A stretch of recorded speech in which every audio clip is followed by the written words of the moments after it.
நான் பூமி.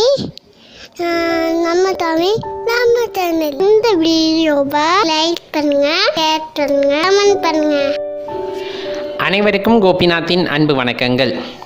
பெரும்பாலும் நம்ம கடவுளை வணங்குறோம் அப்படின்னா நமக்கு மனசுக்கு பிடிச்ச கடவுள் ஒன்று இருப்பாங்க, குலதெய்வம் அப்படின்ட்டு ஒன்று இருக்கும். அதே போல் இஷ்ட தெய்வம் நம்ம எப்படி வேணாலும் எடுத்துக்கலாம். எந்த தெய்வத்தை உண்மையாக வணங்கினாலும் நம்மளுக்கான பலன் கை மேலே கிடைக்கிறது என்னமோ உண்மைதான். இருந்தாலும் நம்ம நட்சத்திரத்துப்படி நம்ம நட்சத்திரத்துக்கு அதிதேவதைகள் அப்படின்ட்டு சில பேர் உண்டு. அதிதேவதைகள்னால் அதுலேயே அந்த கடவுளை தான் நம்ம குறிப்பிடுறோம்.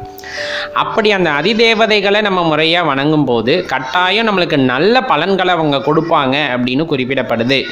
அப்போ மற்றவங்களாம் கொடுக்க மாட்டாங்களா அப்படின்லாம் கேட்க வேண்டாம். எல்லாமே பலன் கொடுக்கறதா இருந்தாலும் இது சிறப்பான பலன்களை கொடுக்கறதுக்கு நம்ம நட்சத்திரத்துக்கான அதிதேவதைகளை வணங்குவது மிகவும் சிறந்தது அப்படின்னு குறிப்பிடுறாங்க. அப்படி உங்கள் நட்சத்திரத்துக்கான அதிதேவதை யார், நீங்கள் யாரை வணங்கினா மிக சிறந்த பலன்களை பெற முடியும் அப்படின்னு தான் நம்ம இங்கே பார்க்க போகிறோம். அஸ்வினி நட்சத்திரத்தில் பிறந்தவங்களுக்கு அதிதேவதையாக குறிப்பிடப்படுவது சரஸ்வதி தேவி அப்படின்னு குறிப்பிட்றாங்க. அதனால் அவங்க சரஸ்வதி தேவியை மனசார வணங்கி வரும்போது கட்டாயம் அவங்களுக்கு நல்ல பலன்கள் கிடைக்கும் அப்படின்னு குறிப்பிடப்படுது. பரணி நட்சத்திரத்தில் பிறந்தவங்க துர்க்கை அம்மனை மனதார வழிபடலாம். ஏன்னா பரணி நட்சத்திரத்தோட அதிதேவதை அப்படின்னு குறிப்பிடப்படுறது துர்க்கை அம்மன். அதனால் நல்ல பலன்களை அவங்க கொடுப்பாங்க அப்படின்னு குறிப்பிடப்படுது.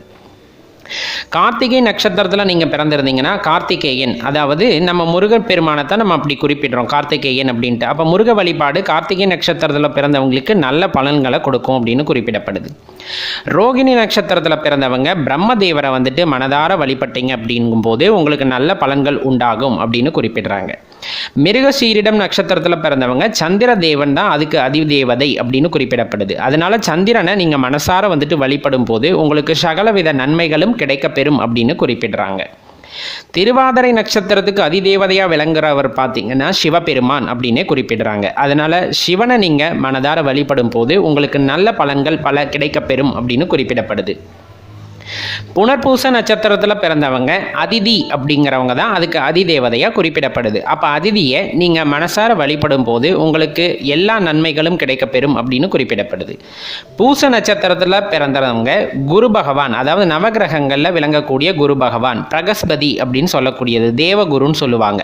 அவங்கள நீங்கள் மனசார வழிபடும் போது கண்டிப்பாக உங்களுக்கு எல்லா நன்மைகளுமே கிடைக்கப்பெறும் அப்படின்னு குறிப்பிடுறாங்க. ஆயில்ய நட்சத்திரத்தில் பிறந்தவங்க ஆதிசேஷனை வழிபட்டால் அவங்களுக்கு எல்லா நன்மையும் கிடைக்கப்பெறும் அப்படின்னு குறிப்பிடப்படுது. அதாவது இவங்க நாக வடிவமாக இருப்பாங்க அப்படிங்கிறது உங்கள் எல்லாத்துக்குமே தெரிஞ்சது தான். மக நட்சத்திரத்தில் பிறந்தவங்க குபேர பெருமானை நீங்கள் வழிபடணும் அப்படின்னு குறிப்பிடுறாங்க. செல்வத்துக்கு அதிபதி அப்படிங்கிறது நம்மளுக்கு எல்லாத்துக்குமே நல்லா தெரியும். அவரை வழிபட்டிங்கன்னா உங்களுக்கு எல்லா நன்மைகளும் கிடைக்கப்பெறும் அப்படின்னு குறிப்பிடப்படுது. பூரம் நட்சத்திரத்தில் பிறந்தவங்களுக்கு அதிதேவதையாக யாரை குறிப்பிடுறாங்கன்னா பார்வதி தேவியை குறிப்பிடுறாங்க. அப்போ பார்வதி தேவியை நீங்கள் முறையாக வழிபடும் போது உங்களுக்கு எல்லா நன்மைகளும் கிடைக்கப்பெறும் அப்படின்னு குறிப்பிடப்படுது.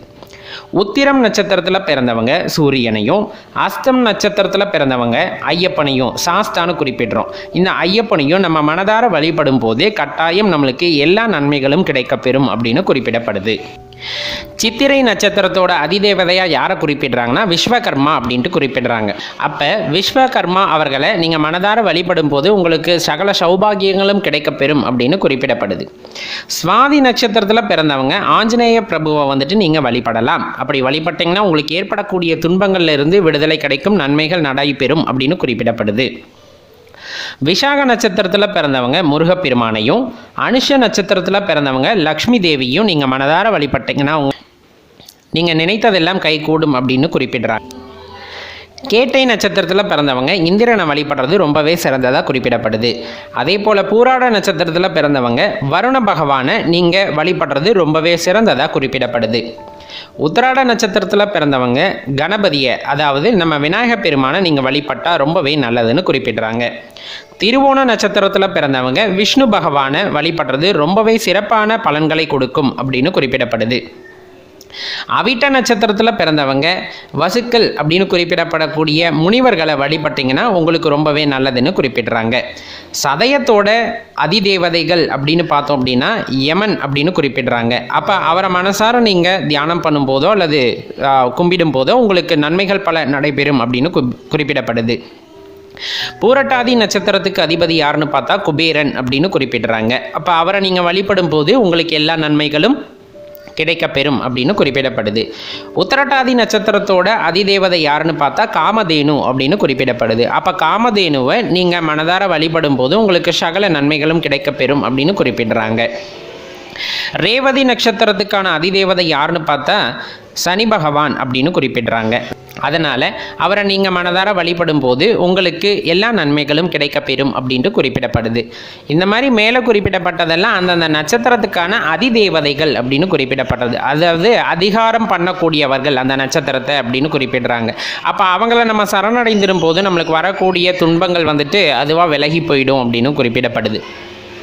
இதை நம்ம முறையாக பயன்படுத்திக்கிட்டோம் அப்படிங்கும் போது நம்ம வாழ்க்கையில் வர சின்ன சின்ன துன்பங்கள்ல இருந்துட்டு நம்ம மீண்டு வர்றதுக்கான வழிகள் பிறக்கும் அப்படின்னு குறிப்பிடுறாங்க. நம்ம பூமி, நம்ம தமிழ், நம்ம சேனல். இந்த வீடியோவை லைக் பண்ணுங்க, ஷேர் பண்ணுங்க, கமெண்ட் பண்ணுங்க.